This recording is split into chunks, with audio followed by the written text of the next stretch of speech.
Yo, welcome back to K4Wins, the best doggone handicapping show on the internet, on terrestrial radio, on television, on YouTube, you name it, we got you covered up here. Case Keefer, the executive director, chief editor of the Las Vegas Sun. He is right there at Point Blank Zero in Las Vegas. Of course, right below him is Kai Gregory. He's been handicapping for nearly 4 decades. And Kip Keefer, the executive director of the Birmingham Racecourse and Casino, is right below me. Of course, second to like Howard Stern as far as many mediums you've been on. You've been all over the place. I'm Tony Kurre. Of course, 40 years of sports radio, not to mention some classic rock as well. This is K4Wins, where we are clipping. We like to do around 70%. We hope you don't mind. What do you got to hit, Case? Around 56%, correct? 56% to break even in Las Vegas. 55, 50, 56% based on 10% juice. Is that what it is? 10%, it's like 52.85 or something like Okay, that. so it's a little lower than that. So if you're hitting 50, upper 50s, you're doing pretty good. 60s is kind of rarefied. What are some of the best handicappers in Vegas? What do they traditionally hit on a yearly basis? Anyone that says they're hitting over 56% long term is lying. You ask the best people in the world, they're hitting 55 or 56%. That's the absolute top level in the world against minus 110 lines. So if you can hit 55 or 56%, you're doing this at the highest level of anyone in the world. How are you doing The in difference 20? is some of those people that put that out there, in Case will tell you, especially these guys that are charging just enormous prices for their picks. I mean, that's great when you go to somebody that says, hey, give me $500 for your weekend, and they give you their major play of the year, and it's a 10-unit play on somebody that's minus 300. Well, Yep. whoopie shit. I can do that too. I mean, like he's talking about, minus 110, that's something huge because, like, there's 7 NHL games tonight. How much of them are minus 110, Case, versus minus 150, 160, 380? Huge difference. Yeah. What is your percentage for 2025, if you don't mind me asking? I haven't really calculated it like that, and I'm betting so many different sports that it's kind of a breakdown sport by sport. And I just go more total and more ROI. But and then I've even my column where I used to do a little bit of everything. We've had some restructuring. I don't even do it anymore. But I mean, there were years. I think last year before we shut down that column, I was up maybe around 50,000 lifetime, and I was like 40 games below 500 because a lot of them and a lot of how I've had my success is taking these longer shots and being just stronger with the math. So a lot of times, I mean, in golf, like on a weekly basis, I didn't win last week, but I think like the shortest guy I bet was like 28-1. So I don't really get concerned with the percentage. Certainly, if you took all the bets I made this year, I'm probably hitting somewhere in 40%. But I'm having a winning year mostly because as long as you have a winning year. Listen, if you watch the starting lineup, which is a television show we do here locally, you're like, well, I don't live in Birmingham. You don't have to go to the YouTube channel, go to Tony Curry Radio, or you go to ABC 3340, or just go to the starting lineup YouTube channel. And we do a little bankroll contest. In Case wins it every single year. You're at tops again. Looks like we're all in on our last weekend coming up here. But you know what? You look at his plays, and I mean, week in and week out cases 2-1, 3-1, 2-1, 3-1, 2-1, 3-1. It's just, I mean, it adds up. And kudos to you for what you do, and that's what you do for a living. So you're very, very good at it. We love having you on the show for sure because of that. The rest of us pick up our piece. We're doing pretty well too. What are we doing so far this year, Kai? Since we're coming up on a brand new year of 2026, I know we just surpassed 1,000 wins, but how did we do this past week? Oh, last week we were 40-24 on the week, so not too shabby. This week we're 3 games above 500 right now since the podcast, Tuesday, Wednesday, Thursday. So still winning and sitting at 1,045 wins versus 610 losses on the year. Okay, good. Special thanks to Duncan Dad and, of course, the Coastal Digital Sports Network for having us on, a partnership that we love. And we're working to get on VEASAN in 2026. Brent Musburger's stick. We'll do everything we possibly can to get out there so you can find us wherever you get your favorite podcast, wherever you watch your shows. But in the meantime, you can watch us on our YouTube channel. It is championship weekend, and we had a huge NBA record go down last night that I wanted to mention right off the top of the show. I'm sure you guys are aware of what happened with LeBron James last night. Yep. 1,297 games in a row that he scored double digits. By the way, that is 15.8 seasons. That is crazy. Pretty good. Listen, I'm turning 60 next year. I grew up in the Michael Jordan era, so I've gotten a chance to see both these guys. we can have this argument all day long. I know he's got more championships. I think LeBron James is the best basketball player that I think we'll ever see on an NBA court, period. Not only because, I mean, he's got longevity. He's 40 years old. But what he's doing in the NBA right now is just silly. And he's banged up. He gets 8 points last night. And of course, he passes the ball. Remember how he used to get drilled early in his career? Like, what the hell are you doing? Passing the ball with 2 seconds left. He had a chance to win the game. What's he do? He passed last night. They win the game on his pass last night. And of course, he was asked the question, what about the streak? And he acted like he didn't even know what they were talking about. He's like, I don't care. We won. Yeah, he knew. Yeah. Oh, I'm sure he did. I'm sure he did. But I mean, he does. I mean, whether you like it or not, he plays incredibly unselfish. If he really did care about that record, he would have taken the shot himself last night because he was wide open. He had the opportunity, but he knows now he's the third pick on that team, and he's playing well, and the Lakers are looking good for it too. So congratulations to LeBron James for everything. His 1,297 consecutive games. Double-digit stuff. All right, let's jump right in. I got a ton of emails, all kinds of tweets and things like that. Everyone wants to talk about, of course, the Iron Bowl. Was this past weekend. Now the championship game, Georgia, Alabama. We kind of went through some of the numbers. Alabama 6-1 against the spread. Georgia last 7 games. Basically, since Kirby Smart's taken over Georgia, Alabama has owned them, and now it's Kalen DeBoer's shot. Let's start right there, Kip. So Kalen DeBoer doesn't go to the playoffs last year.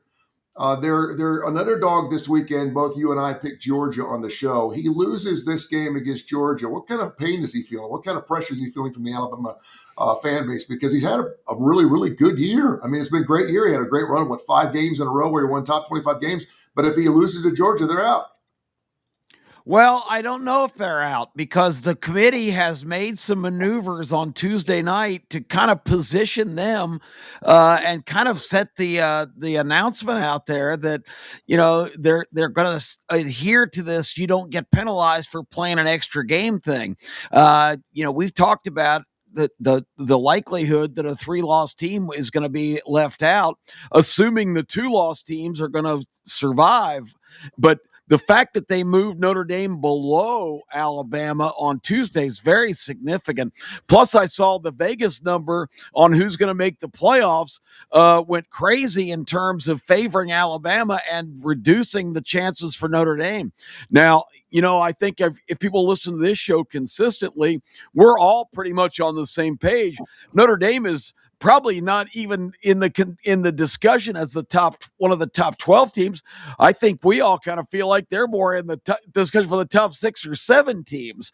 But it looks to me like this committee is going in a direction where they're going to solve this Miami Notre Dame argument and avoid the embarrassment of picking one over the other based on moving the goalposts for their criteria every week by just leaving both of them out. That's what I think they're kind of moving toward.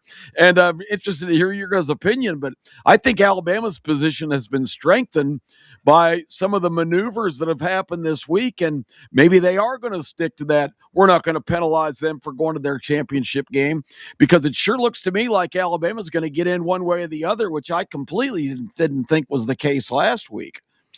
Case, is Alabama one of the top 12 teams in college football right now?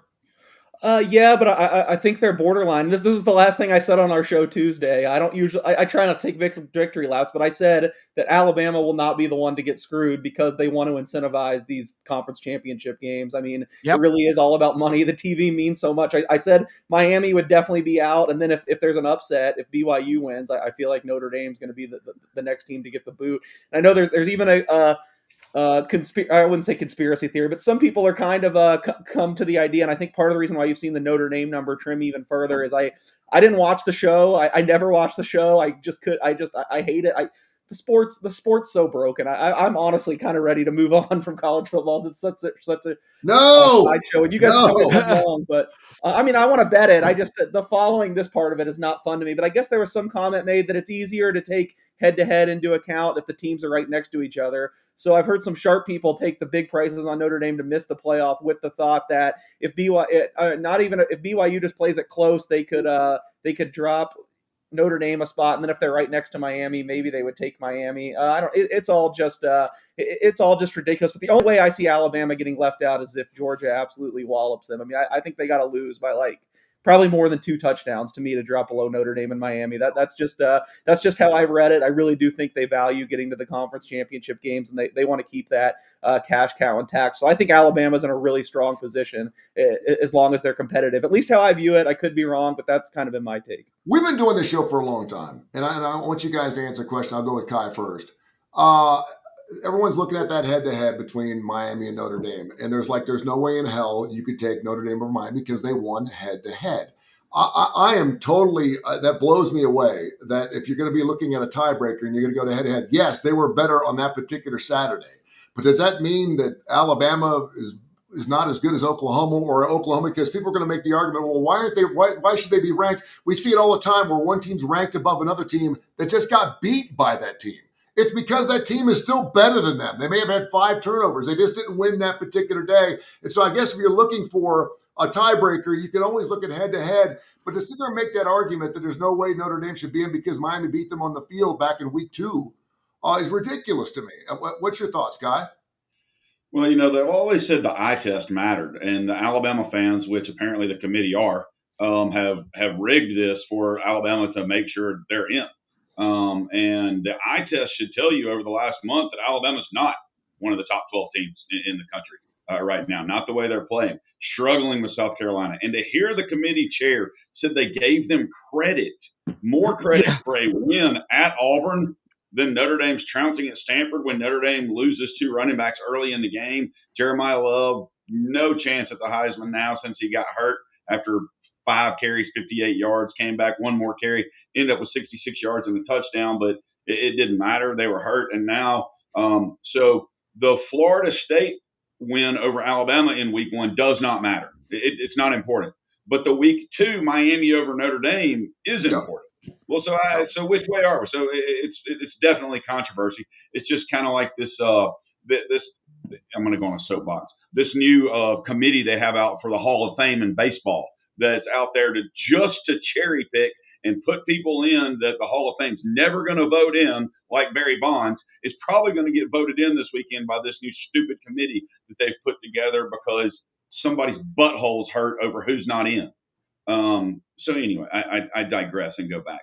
I'm not an Alabama fan, obviously. And I was all over Georgia for this weekend, but I can't bet that with Bobo being out, knowing how important he is to their offensive line, the calls he makes for a young Gunnar Stockton as far as experience-wise, I wanted to bet that. I'm still going to play the over in that game, but now I'm very hesitant. I would like to see what is going to happen with Ryan Williams, if he's really got this $3 million NIL deal to go to LSU, which is bull crap, but still, I don't like the way the committee set this up, and they absolutely set it up where if Alabama wins, they could move and even host a first-round game now. I think they're the smartest people on the face of the earth. I think they've done everything they possibly can do to make sure they save their own ass. They've got all their bases covered. Right now, anything can happen. They're smart. I mean, we sit there and call them idiots, and they're not watching football, but they're smart. They sit down and go, okay, listen, how can we make this to make sure that we don't look like idiots and we make sure everyone gets an opportunity to get in? Let me ask you this. Since you talked about Love and Notre Dame, we were talking about, sitting there penalizing Ole Miss because they don't have a head coach. Their head coach is gone, and that obviously changes the game. Do you change Notre Dame's opportunity to go play if their running back's out? A guy who obviously is a huge part of their offense? Well, he's not going to be out. I mean, he's coming back, and he'll definitely be back in time for the playoffs. I mean, it's, 3 weeks away, 4 weeks away, or whatever. Yeah, I mean, he was hurt. I mean, and if it had been a game that there was a chance the other team could win, I think he'd have played. I absolutely do. He came back, carried once. Didn't look great, still gained 8 yards on the carry, and it was just simply a protection thing to take him out. And it's not like they don't have a good backup running back anyway. Yeah. Case, their backup running back would be starting at most schools. Case, your thoughts on the head-to-head? I knew you wanted to chime in. I was actually signalized. It was actually week 1. It was just a Monday game. So that's why I don't think week 2. I think you just got to contextualize it. I actually, I probably sound like a hypocrite if you listen to other things, because sometimes I do think head-to-head has to matter. It does have to matter what you're doing on the field, but we got to contextualize. This was week 1 at Miami, where traditionally they have a huge home field advantage, even though I know they don't have a good crowd, but the humidity and everything else. Miami in September and August has a huge advantage. Notre Dame, an extremely young team. They're starting a freshman quarterback, at all these spots. It's not like they got killed. It was a 3-point game. They nearly came back and won. Back then, I think they closed a 3-point favorite in that game. If they played right now, Notre Dame would be probably a 7.5-point favorite against, or on a neutral at home. Miami, they might only be like 4.5. But I mean, bottom line, it would mean a lot more to me, the head-to-head, if it was 3 weeks ago and Miami beat them. I just think you got to look at kind of the full picture. But I feel bad even arguing against Miami. Well, not really, because they did it to themselves. But I think Miami's one of the 12 best teams too. No question. Again, I'll just go back to I can't stand the ACC. I feel like the ACC really just just messed up the whole process. There's no way Miami should not be in your championship game. And if Miami's just in the championship game, then a lot of this is solved. But yeah, I just think, that the head-to-head is important, no doubt. I just think you have to look at the specifics of the head-to-head, and there's probably not one that can matter less than a week 1 game with a really young team on the road, and you still almost won. So that's why I still would have Notre Dame ahead of Miami. We have the beauty. This is K4Wins, by the way, K4Wins.com, K4Wins.com. Go there and get to all of our plays. We are just killing it this year. We've got the opportunity now to see a replay of several teams, including, of course, the Big 12 championship we saw several weeks ago when BYU lost 29-7. We'll talk about that game in a second. But we have seen Alabama and Georgia kip earlier in the season, a 3-point ball game. In that particular ball game, Alabama 13 of 18 on third down conversions. I know they had that really long, super long holding the ball. I think I forget how long it was, but I think it was a 13-14 play. And of course, Ty Simpson looked fantastic in that game. I think he was 28 of 34. What do you expect to see in the championship game tomorrow? I think both teams have reached a little bit different spot. That was an early season week 4 game. Georgia's defense was still kind of working out the kinks. Alabama really exploited that. I thought their plan was outstanding to start that game. They actually had a little bit of success. They didn't run for a lot of yards, right around 100 total, but they were getting 3 and 4, never putting themselves in bad positions, being behind the sticks by the third down. They went 9 for their first 9 on third down conversions. So in the second half, things really evened out on that stat. But it was all 3rd and 3s, 3rd and 4s. I know the very first one, Georgia actually got them in a 3rd and 11, and Simpson ran for the first time in the game and got the first down and kind of set that tone. But I mean, he was masterful. They were running really good routes. He was just super sharp. We just haven't seen that from this Alabama offense in recent weeks, and I think a lot of it's attributable to the fact that for whatever reason their running game has really stalled out. I say they had just enough success against Georgia where, they'd get 3 yards, they'd get 2 yards, it'd be 3rd and 4. And those situations are a lot more manageable than if you're 3rd and 10, 3rd and 9, longer yardage. So I think the defenses have changed. One thing about the Georgia defense, too, that's been weird this year, everybody kind of wrote them off and said their defense is not very good. But against the run, even from the beginning of the year, they have been pretty darn good against the run. It's one of the reasons they were able to win at Tennessee. Tennessee lit them up in the air, but when Heupel pivoted to his usual conservative, we got to run the football kind of attitude in the second quarter, Georgia pretty much stopped them and changed the momentum of the game. So the Georgia defensive line has grown a lot during the year, and they have pretty much shut down the running games for everybody they've played. The secondary's still been vulnerable. So I find this kind of a fascinating chess match here. Is Alabama going to come up with enough innovation and getting the ball out quick, because now Georgia's mustering a pass rush, which earlier in the year they had none. I just think this defensive front has come of age. All the linebackers have had to play. C.J. Allen was out for a game and a half. They broke in Cole, their super freshman 5-star guy, got a lot of playing time, so they've got more pieces now. I think Georgia's just better suited for this game than they were the first matchup, but you still have the mental thing, which I don't even like to talk about, But when something happens a couple times, you kind of shrug it off.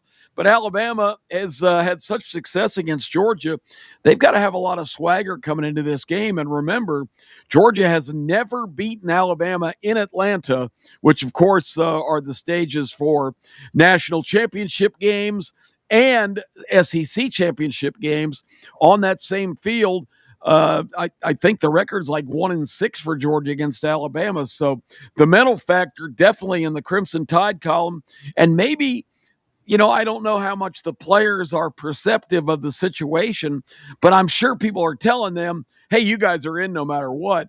Where before I'm sure the coaches are still saying you're playing for your lives here. I wonder if the mental aspect, because Alabama being a team that had to win, I think was a big factor. Georgia knowing they're going to be in regardless of the results of this game.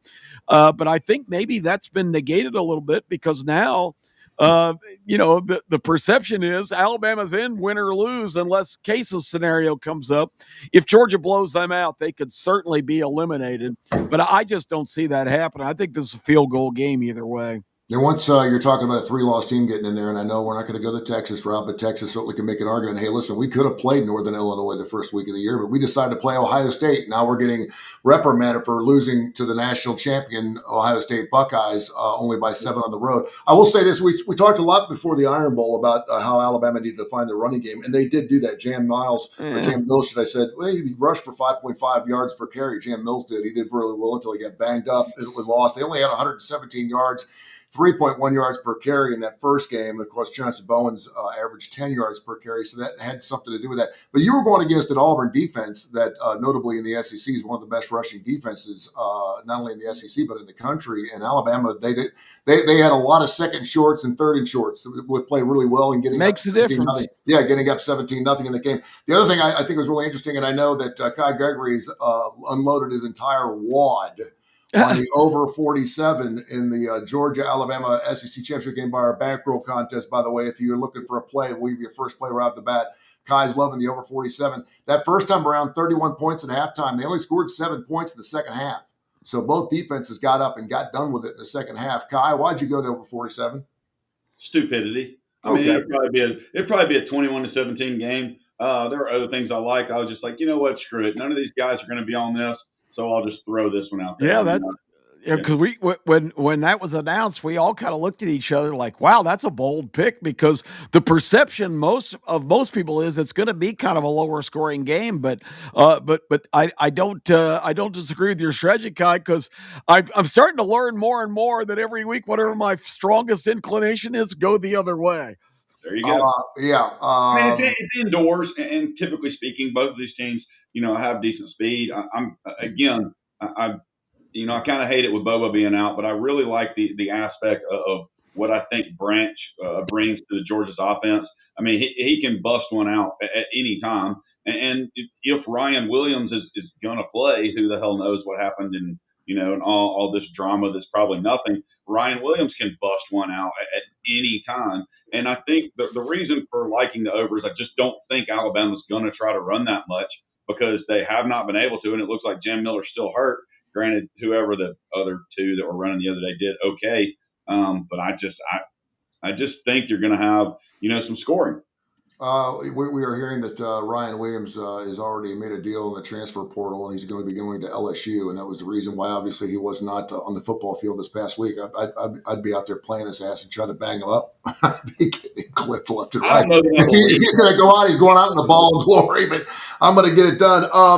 No, I mean, defensively speaking, yeah, you're talking about perennially two great defensive teams, and certainly I'm looking at that second half. Georgia's defense was so much better in the second half of the football games than the first half, and I love what Kirby Smart said. You're so good at making adjustments. He goes, that's terrible. I hate the fact that I have to make adjustments. That means my game plan's not good when I'm having to make adjustments at halftime. But, yeah, we were all kind of miffed by that over 47 in the game, but there's a reason why it's 47. By the way, Kip had the under 48.5 this past game in the Iron Bowl, and it fell just under hitting 47 as Bama went for the touchdown and got that. Never in doubt. Never in doubt. And by the way, when DeBoer goes for the win.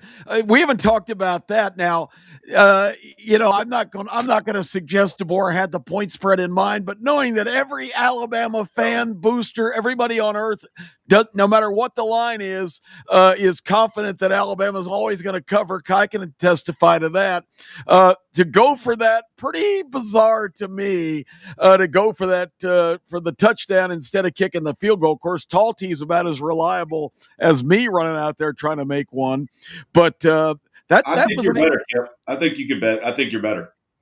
Oh, well, maybe at one time I could nail it from 20 yards, but my point is, it's a very interesting and influential decision there because that made Alabama cover that night, and I'm not suggesting. And also put it over the total too, the over 40 because it ended up going down to 46.5 right before kickoff. So if wow. You had the over the game, you had the over. You bet the under, and you had the under. I couldn't believe he snapped that ball too. But so much weird shit happens down there at Jordan-Hare. And I love the fact that Kalen said, listen, we're going to control this game. If we lose, it's going to be because of something we do, not something they do. And so he went for it. And if, in fact, they didn't get it, Auburn was going to have to go, a good 40. Yeah, and it was still a tie game. They weren't behind. So exactly. that makes a big difference. And I think maybe he took to heart. I mentioned it on this show a couple weeks ago. Kirby Smart's comment this year on really taking a lot of chances against Texas. Kirby Smart says the margin of this league is so small. You've got to play to win. You've got to be aggressive in every situation. And maybe some coaches, Case mentioned on Tuesday, that DeBoer always kind of had this reputation before. And last year may have been a little tentative being in this big stage, but looks like he's getting back to being Kalen DeBoer now. Yep. Anybody else got anything else they want to talk about the SEC championship game before we get into the Big 12? I want to get into this Tech segment only because I've got to play in this game. And I'm dying to get to the Big 10. Yeah, we got to get to the Big 10 too because that line has actually come down a little bit, 4.5 to 4. So the money's going to Indiana. I just wanted to throw out the fact that on our show, on our starting lineup, I let the entire wad go on Texas Tech. I love this football team. They are 10-1 against the spread. They've got the best ATS this year. By the way, BYU 8-3. Against the spread. The only game that didn't cover was against Arizona State. That 26-22 game was weird, but I go back, and I love the fact that we get a chance to go back on a game where Texas Tech obviously has already beaten BYU 29-7 that game. In that game, Texas Tech had a hard time in the red zone. They ended up kicking 5 field goals, so that score should have been even worse. And you're talking about a team that's only given up 100 points all season long. Texas Tech's defense is number 1 in the country against the run. I know in that particular ball game that Martin was out. E.J. Martin, he was out. He's kind of banged up the first time around. But he's got 1,229 yards this year and, of course, 11 touchdowns. He is purely healthy for BYU, so I think that's going to be a little bit of a change. But Texas Tech's defense, lights out, have just been fantastic. They also had 3 turnovers in that ball game. So it's going to be an interesting ball game. But I think Texas Tech, I just don't see them giving up more than 14 points in that game. And if we get up 12.5, I think they easily get to 30. So I'm loving Texas Tech minus the 12.5. I know that line's stayed put. What's it done out there in Las Vegas, Case? Not one of my bigger bets, but I hate to say I am on the opposite side. I took some BYU plus 13.5 early in the weekend, and it has come my way. I'm seeing mostly 12.5 here. This is one where I have to be prepared to be totally wrong, and you be right in Texas Tech. Just the same thing happens again. I can't believe we've gotten here. As I was so down on BYU at the beginning there, I just feel like they've gotten so much better. I think they're might be the most improved team in the nation. This was the same line Texas Tech was laying at Texas Tech. What was that game 3 or 4 weeks ago? And yeah, I know they won by 21 or whatever, but now we're moving to a neutral. I feel like BYU has continued to get better. And I do get the argument that it could have been worse. Texas Tech got stopped at the goal line once. But I also think in the second half, BYU, it seemed like they found some stuff. They were moving the ball easier. It seemed like they kind of found a little bit of their rhythm. So, and I really don't want BYU in the playoff. I have futures positions on both Notre Dame and Miami. I don't think Miami really has as much of a chance that they'd slide in as the last team, but I really think Notre Dame has a chance to win the whole thing if they get in. So I definitely don't want BYU to win and Notre Dame to get knocked out. So I guess taking the big point spread is also kind of a. I think another reason you look at that too. I didn't mean to interrupt. You can sit there and look at the BYU schedule. Texas Tech schedule ain't much better. I mean, it's not like they were knocking any top 25 teams off, but they did in their victories, in their 11 victories, they won by an average of 35.6 points per ball games. I mean, they blew out everybody they played with the exception of that one game. And maybe that plays in that 12.5 point spread. If they get up you're going to look at taillights if they get up against BYU. And again, BYU, I thought they looked fantastic until they slipped up several weeks ago. They got the loss, but I agree with you that they look really good, particularly against Cincinnati. They look really good the last 2 or 3 ball games of the year, and I think it's going to be a good Big 12. But I just think Texas Tech. I love playing really great defenses. Great defenses win championships. Defenses always show up in championship games. They always show up. Great offenses don't always show up, but great defenses always show up in championship games. And I think Texas Tech is going to shut down that game, and I don't think the quarterback's worth the rip. So I think they're going to be pretty good shape. Any of you guys got any other thoughts on the Big 12 before we go to the Big 10? I just will say that I'm kind of rooting for Texas Tech because I think they're more the model of what we should be looking at. Joey McGuire, the coach, makes $3.7 million a year. That's like a pauper compared to, Lane Kiffin now is going to be making $13 million. Kirby's right about that level, the top level coaches. But instead of paying their recycled coach, over $10 million, they spent $30 million to improve their roster. That makes a lot more sense to me. The coaches, the coach thing is way out of control. It's commanded way too much of our attention. I think this experiment here, the highest level McGuire coached on as a head coach was high school football before he got this job. He was on the Baylor staff for a couple of years as receivers coach, but this formula is intriguing to me. And so I'm kind of a closet Texas Tech fan here because, if we're moving toward more of a pro football model, then it makes a hell of a lot more sense to me to spend your money on players instead of coaches. No, Case, what were you saying? I was just going to say, like, the margins are just so tight right now. Like, I made this game 11 to 13 and a half, which I bet's not a huge margin. But you can rewind our show a few weeks. I think the Texas Tech home game, I was on Texas Tech. I loved them that game. I think I bet them 9.5 or 10. So it's just usually when this happens and the teams play each other at the same time, if there's a big move in the market, especially from home field to neutral, that's kind of where I came up with BYU. But yeah, I agree with. Seems like you guys' overall sentiment. And I mean, the scary thing is I feel like Texas Tech could have been even better this year. They lost a lot of their skill players early. They're still one of the more beaten up sides. So if they, the only thing that worries me is the transfer portal's kind of been proven to be a crapshoot. You can absolutely nail it one year, spend the same amount of money, and not the next year. Just look at Florida State. But if Texas Tech, this year it certainly worked. If McGuire and his connects are better at evaluating and knowing who's going to fit into their system, this might not just be a 1 year thing. The legend tried to pull a fast one on our show yesterday, and of course we record our show. People in the television world know that, but we actually are live on Saturday mornings from 10:30, 11 o'clock. He was trying to play the North Texas Mean Green against the point spread against Tulane. We'll talk about that game, but it actually goes off tonight. We'll have a play on that coming up here in just a few minutes. So he had to go pick a different game. He picked the Cincinnati Bengals and Ohio State Buckeyes. He kept it all in the great state of Alabama in a 2-team parlay. And I all I can remember is Case going, "Listen, I cannot believe that the wrong team's favorite here. I cannot believe that Indiana's even catching 6." And that's when it opened up, I guess. And so I kept thinking to myself, okay, go ahead and take Ohio State all you want. We know that's where the public money goes. Ohio State. The propaganda's been out there. Indiana, they played a crappy schedule last year, but here they are right back in the same spot. And now we should probably give them just a little bit more credit for putting it together, Signetti's crew, for a second year in a row. Kai, what's your thoughts on this line? It's 4.5 and now down to 4. It looks like a snickerdoodle, man. It looks like it'd be this again. If I'm just walking in and I'm not a big time gambler, I'm loving Ohio State in this game. But if I really look at the numbers, I probably want to shed away a little bit. Number one defense in the country, Ohio State, by the numbers, number 24 offense. Indy's number 4 defense, number 5 offense. Mendoza, they've got some guys coming in this. Even Signetti talked about it. He's been there before, but most of the players on the team, hadn't been in that situation before. So it's going to be interesting. I mean, if I play the game, I've got to go Indiana, I think. I don't see a ton of points being scored in the game. And I actually think that the big difference maker in this game could be Indiana's defense. All right, Big Ten boy, what you got, man? Give me the full rundown, Kip. It's so hard to assess this game because both of them played such cream puff schedules, and I don't really know what to expect. I just think the pedigree of Ohio State, they've been there before.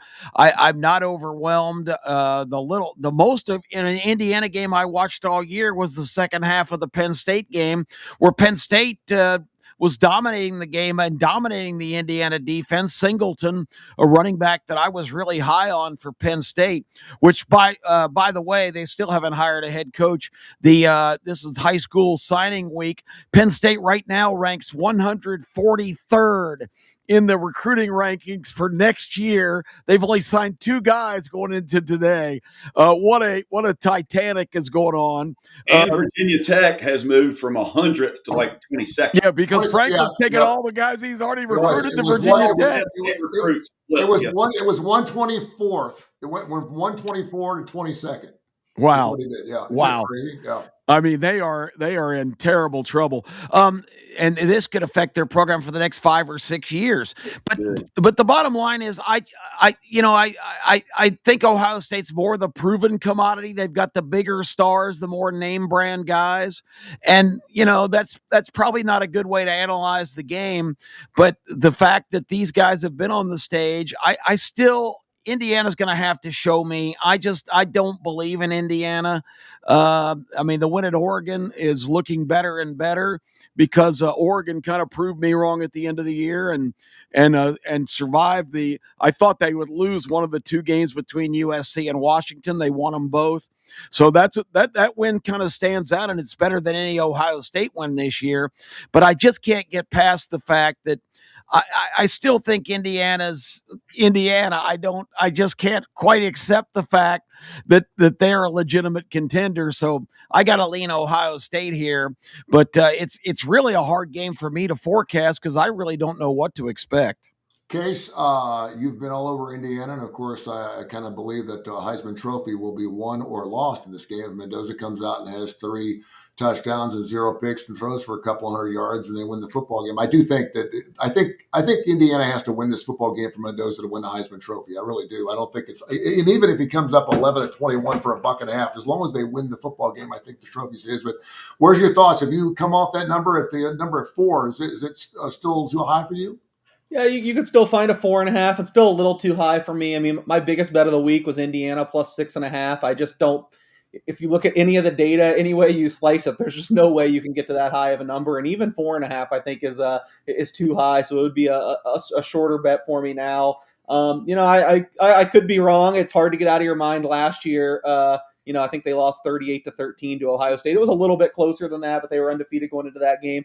But I will say, I mean, we talked about it all offseason, or the whole college football media talked about it all offseason. I don't know if it's really fair to compare this Indiana team to last year's. They put in the money, I think not quite as much as Texas Tech, but they got a $20 million NIL budget. They've poured in all these resources. Last year's team was basically like, spare parts from James Madison that Cignetti knew could put in his culture. He picked off some other good players. I mean, Rourke was awesome in the MAC, but it was more like the scrappy bottom level college football guy. I mean, this year they have NFL guys all over the roster, not as many as Ohio State, but I mean, from a talent perspective, it's night and day that this Indiana team has a lot more high-level guys than last year's did. So I kind of stray from looking back to last year. I mean, that being said, I don't think anyone can match with what Ohio State has in that regard. With the receivers they've produced over the last 5 years are just ridiculous. Now they have 2 more this year that some people would say are the 2 best in the country.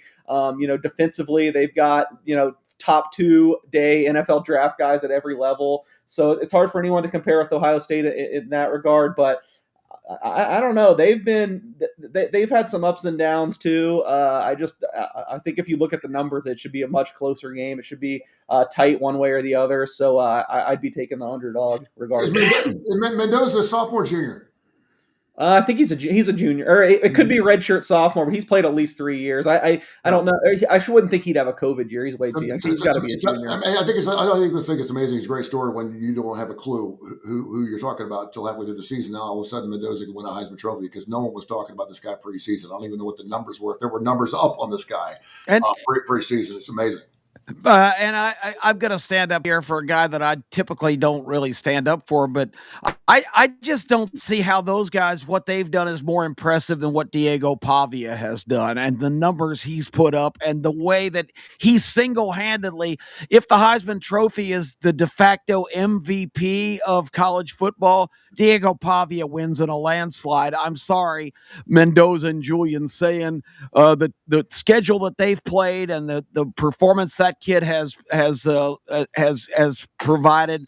I just can't believe that he's not being considered on the same level or if not even higher than those two Big Ten guys. Well, I think the Heisman market's really interesting. Pavia is leading all the straw polls this week. There's been a giant move. Okay, in the well that's good betting to market. see. It basically comes down to me to if Mendoza wins this game. I guess where I disconnect is I don't think Vanderbilt really played that great of a schedule. I mean, what's their best win? Missouri, if their quarterback doesn't get hurt, they hold on and win.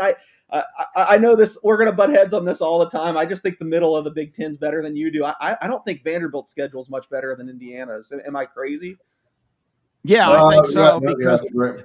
they lost at Alabama in a close game. They lost at Texas in a close game. They won in Neyland by a bigger margin than anybody's beaten Tennessee in Knoxville in years. I think the Vanderbilt 2 straight home games. I mean, their losses are better. Yeah. Well, Indiana hasn't lost. The best thing about Vanderbilt to me is you can say they have 2 close losses. I mean, I don't think they have any. I got beating Tennessee. I mean, I'll concede that, but Indiana, the win against Oregon is certainly screams a better accomplishment than anything that Vanderbilt's done. But as far as the week to week schedule, just playing SEC teams instead of, the bottom teams. I mean, I know you're a Big Ten defender, and there's 3 or 4 teams in the middle that are pretty good. The Iowas, the USC's, Illinois at some points, although they fell off toward the end of the year. But the bottom is so terrible. UCLA and Rutgers and Maryland and Michigan State is horrid. Even Minnesota's bad. Just a lot of really Purdue. I didn't even mention the crown jewel of the whole group. So I just think, and it's amazing how Indiana and Ohio State seemed like they played every one of those teams. You put the numbers side by side. Diego, 27 touchdowns, 8 picks, 3,192 yards. His QBR was 87.8.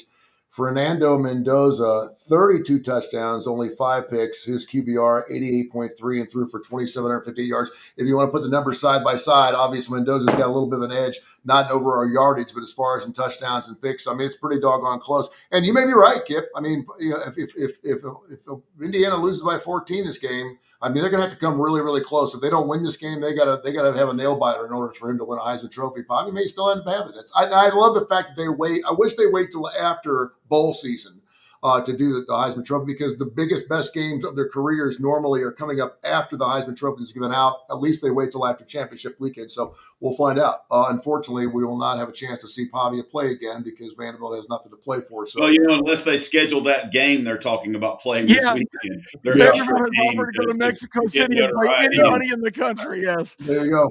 All right, a couple other games.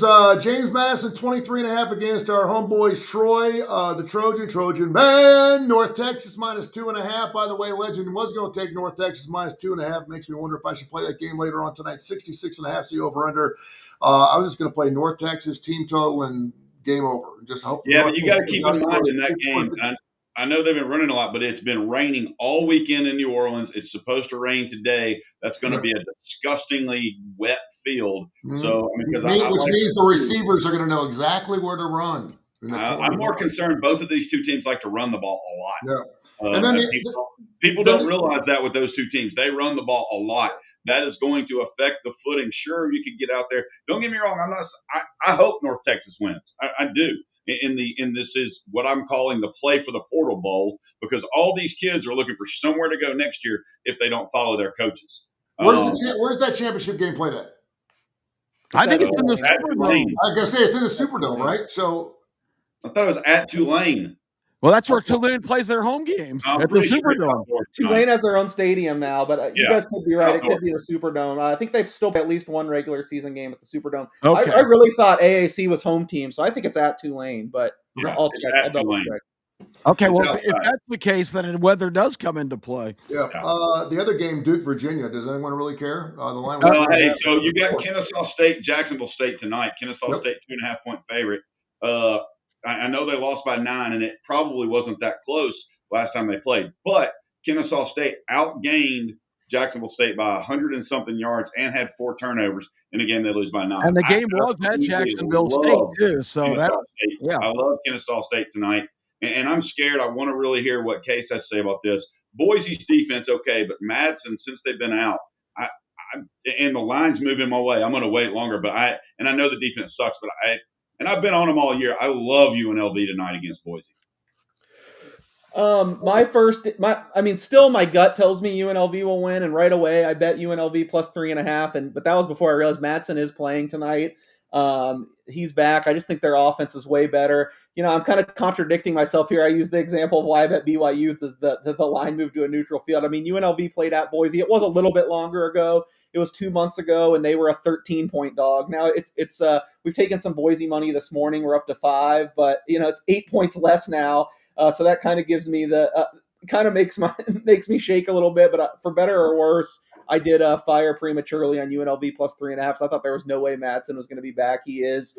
It really just comes down to UNLV's been so much better on defense over the last month. I wrote a story about it today. If you want to deep dive a little bit more into this game at LasVegasSun.com. And I know some people say, well, it's just the schedule, but I don't think that really checks out. I mean, they played Hawaii and Utah State, both who have been amazing offensively in that stretch. And I mean, early in the year when the defense was really bad, they played like Idaho State and Miami of Ohio. I mean, they were giving up big yardage to more terrible teams now. So if UNLV's defensive uptick they've shown over the last month, where they've been pretty respectable, pretty good, I think they have a really good chance at winning this game. I do think it's big, though, that Madsen's going to play again and not Max Cutforth, who's been pretty good, actually, last week. I mean, the only reason they got into this game is he put up like 350 yards against Utah State last week, who really can't defend.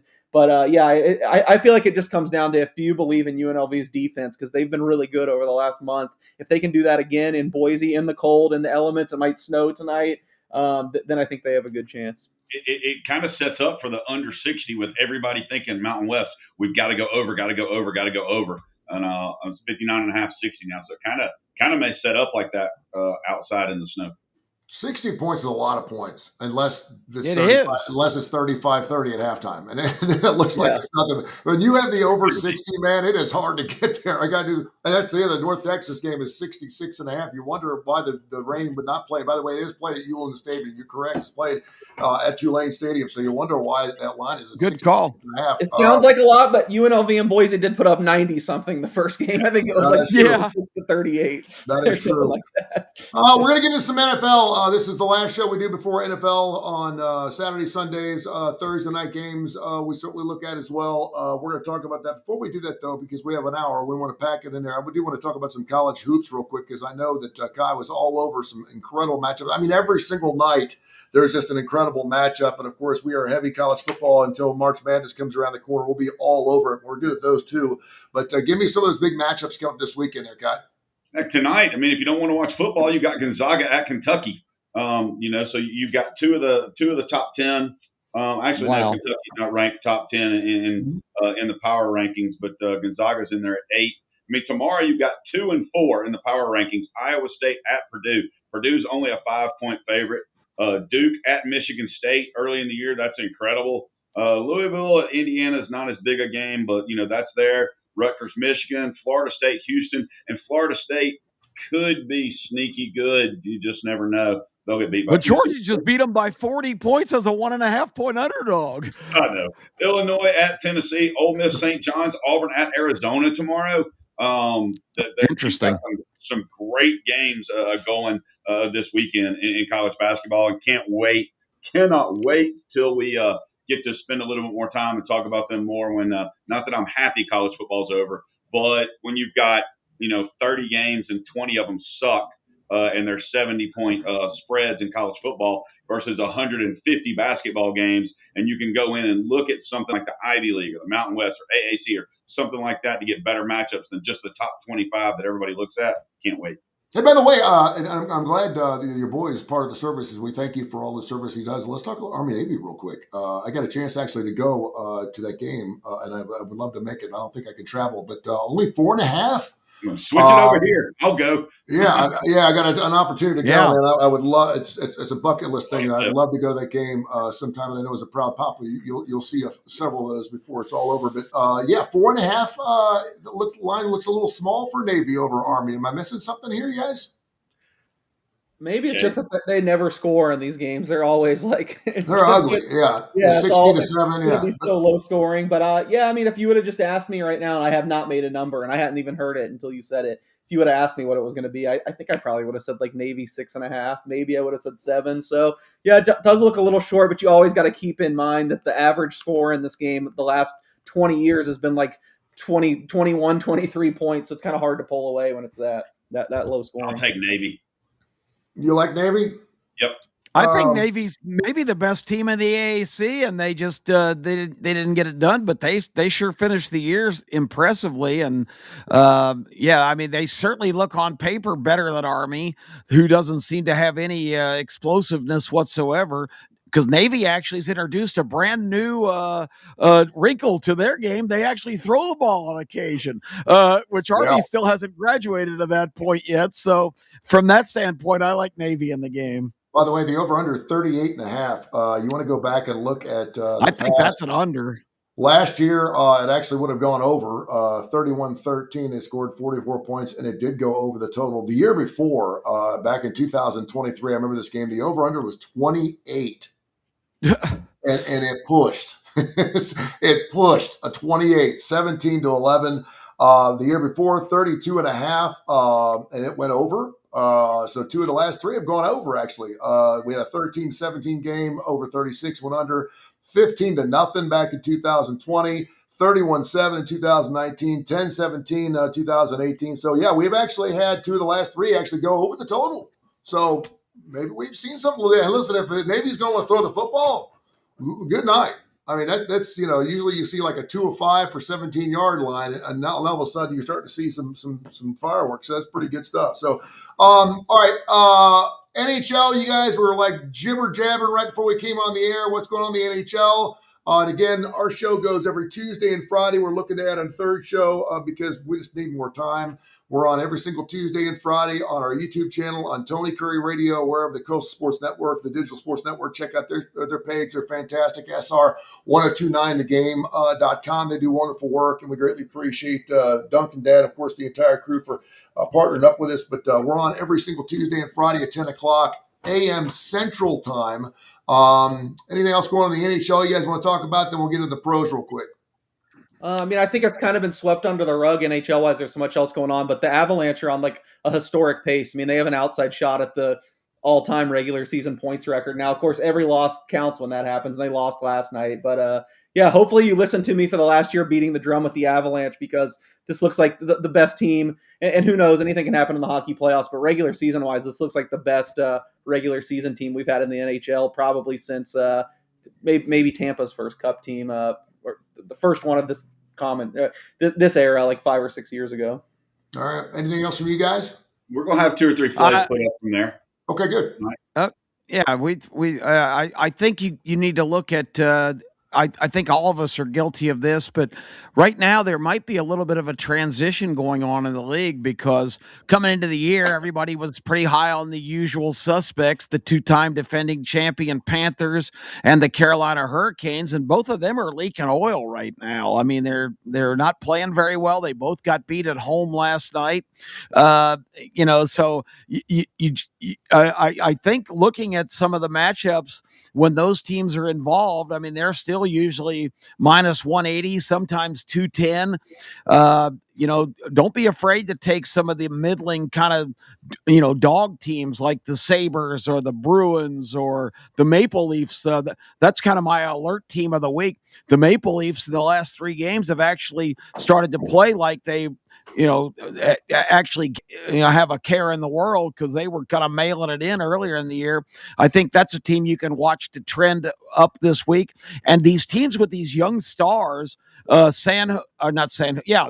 Sharks, the Blackhawks, with Connor Bedard, who looks like he was supposed to be all world last year. He's just a rookie. This guy is monstrous. And the kid in Minnesota who signed the biggest contract in the NHL because that was the only way the Wild was going to keep him. I always pronounce his name wrong. Case Casper, Kaprizov. I put the S before the P. Kaprizov is fabulous. So I would really keep an eye on those young teams as they get better with their superstar players. Maybe it's time to start dismissing, Case and the Avalanche absolutely on target. I don't think they're going to keep the pace. They only lost 2 games all year. I put out the alert this week that they're due to have a little bit of a rough spot, but this team is completely stacked. But maybe start looking at some of these young teams and not being afraid to play some dogs right now in hockey. I think is the way to go. An absolute killer. It's got to be the best weekend of NFL schedules we've seen so far. And of course, it got kicked off last night. Everyone was jumping on the Dallas Cowboy bandwagon. They had won 3 in a row, and everyone was talking about, okay, this is the Dallas Cowboys we look at, and there's the Detroit Lions, 2 and 3. The defense came back to roost. And they came back and laid a 44 Hummer on the Dallas Cowboys last night. And obviously, not only got the outright win, but the against the spread win too. But you got all kinds of Steelers, Ravens, Colts, Jags, a pair of 8-4 teams. You got the Eagles 8-4 against the Chargers 8-4. You got the Texans and Chiefs. That game's obviously huge for the Chiefs. You got the Bears, the Packers 9-3 and 8-3. You even got my Bengals now catching only 5.5 at the Bills, who seem to have fallen off just a little bit. That should be interesting. Start right there because that was a game that legend pulled out of his ass right off the bat. He's like, I'm going to go Cincinnati Bengals plus 5.5. Any chance the Bengals? For some reason, I have a feeling the Bills get it right against my Bengals this weekend. I know Burrow's back. Their red zone, by the way, the Bengals red zone ranks 31st right now in the NFL. They get inside the 20. If they're not scoring outside the 20, they're not scoring. McPherson can only hit so many field goals, but they cannot score inside the 20. The red zone's terrible. But what do you think the Bills do against my Bengals? And talk about some other games. Case, what do you got?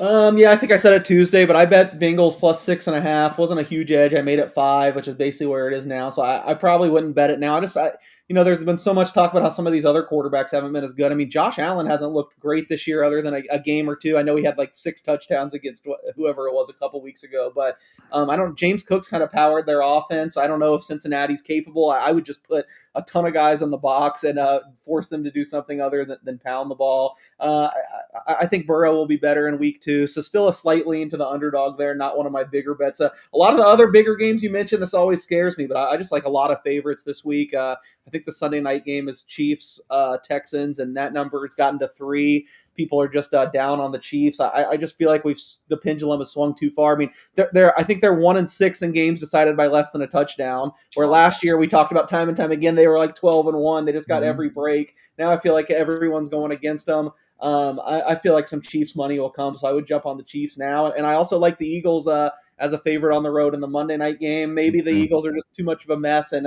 it's not going to happen. It was concerning to see the news yesterday that Jalen Carter is going to be out a few weeks. But I unfortunately had to watch the whole Chargers-Raiders game for work purposes. And like Justin Herbert was just, I give him credit for gutting it out with the broken hand, but he was just not the same. And it doesn't matter when you're playing the Raiders, who are absolutely terrible, but he was clearly limited, even though it was his non-throwing hand. I think a lot of guys wouldn't even have come back in the game. They gloved it out. He played. Now he's had surgery. They say he's still going to play again. But man, from watching that whole game, I don't think he was the same with the glove over his hand. So I think this is a good spot for Philadelphia to get right as well. God, the Eagles feel like they're like a really good-looking, high-maintenance woman right now. You know what I mean? They're good. They know they're good. They've won a championship, and they just can't get out of their way. They just need to shut up and play football. They're infighting. They're talking about Jalen Hurts not being a good quarterback. They're sitting there 8-4. They're right where they need to be.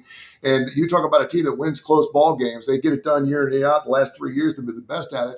And everyone's just complaining up in Philly land about how lousy their football team is. You're 8-4. I just shut up, play football. You got a good football team. Anything else you guys want to add in the NFL down below? Seahawks kill the Falcons. Fact for you: the Jets don't have an interception this year. Oh wow! On defense, that is an NFL record. Tua is going up there. He's 6-0 versus the Jets, but he's 0-7 when it's under 46 degrees, and it's going to be 41 at kickoff. So those Hawaiians, they don't like the Samoans. They don't like that cold weather. Indianapolis has lost 10 consecutive games to Jacksonville on the road. So I love me some Jacksonville. I love that. Cincinnati's won 8 in a row with Burrow at quarterback, but Buffalo 23-4 in December since 2020. All pretty big stats. And those are all just worthless Tony Curry facts. It just don't mean shit. And there you go, bringing them up. I don't even have to bring up. I don't even have to bring up the Tony Curry stats anymore. You do it for me. I did it for you. I always, if we were supposed to bring them, I had to look it up and bring it for you.